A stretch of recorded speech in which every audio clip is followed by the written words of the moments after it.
Babe, can I say welcome to my little crowded kitchen? You can say whatever you want.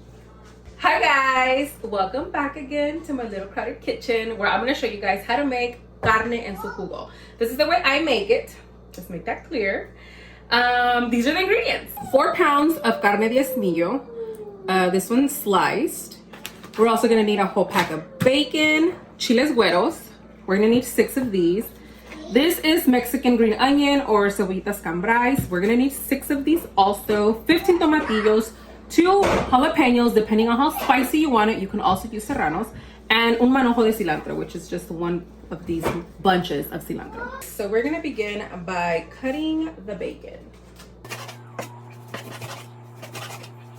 Pinky up, always. What do I do with the pinky? We're gonna render the bacon until it gets molten. Let's see. Once the bacon has rendered, you're gonna remove it, but we're gonna keep the fat because that's where we're gonna cook the rest of the stuff. We're gonna chop off the little green parts from the onions, but don't throw them away. You guys can always use those as garnish or, I don't know, just don't throw them away. I am taking off the little butt because some of them are ugly.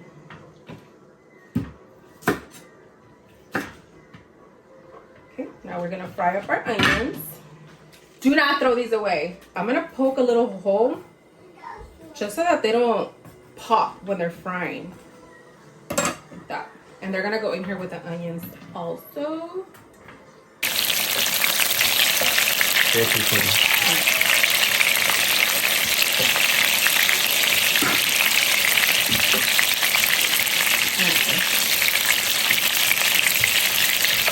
So once your chiles and your onions are ready, now we're going to remove them from the fire. You can either remove some of the fat. I am not. It's my kitchen, my choice.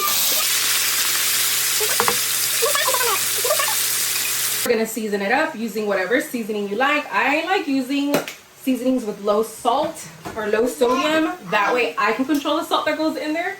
And we're also gonna do 2 garlic cloves. A little garlic press.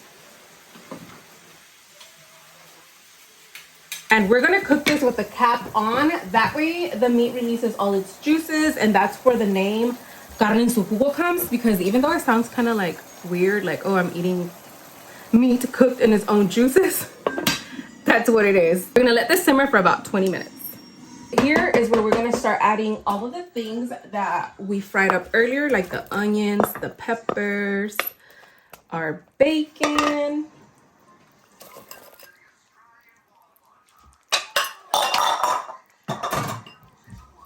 Mix again, and then we're gonna cover and let this simmer for about 15 minutes before we add the sauce. We are gonna make the salsa that's gonna go in the, what are we making? Carne en su jugo. Now, depending on how spicy you want it, that's how much chiles you're gonna add.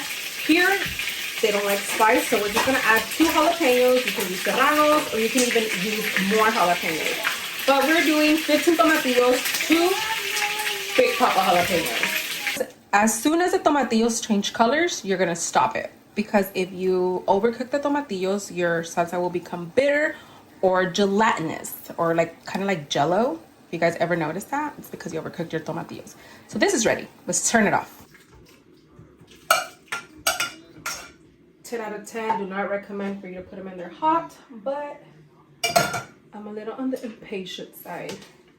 Garlic clove, a little bit of cumin, about half a teaspoon maybe. Nor, gonna do about a tablespoon. Because remember, this doesn't have any salt. And a manojo de cilantro. We blend. Now we're gonna add our salsita.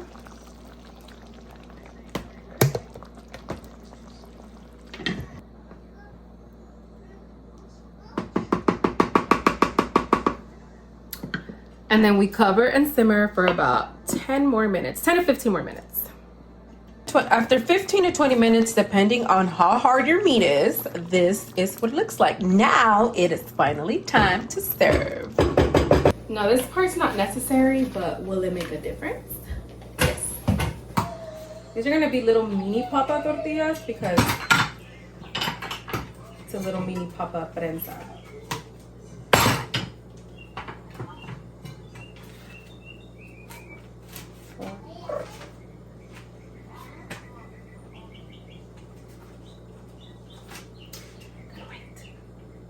Oh, no we don't.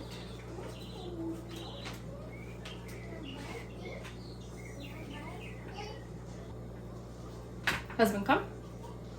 Come.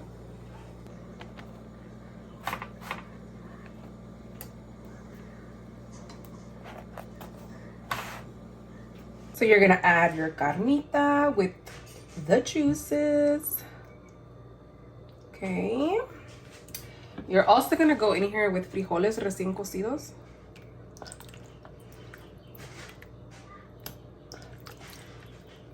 Like so. Add a piece of onion, one of your chiles güeros.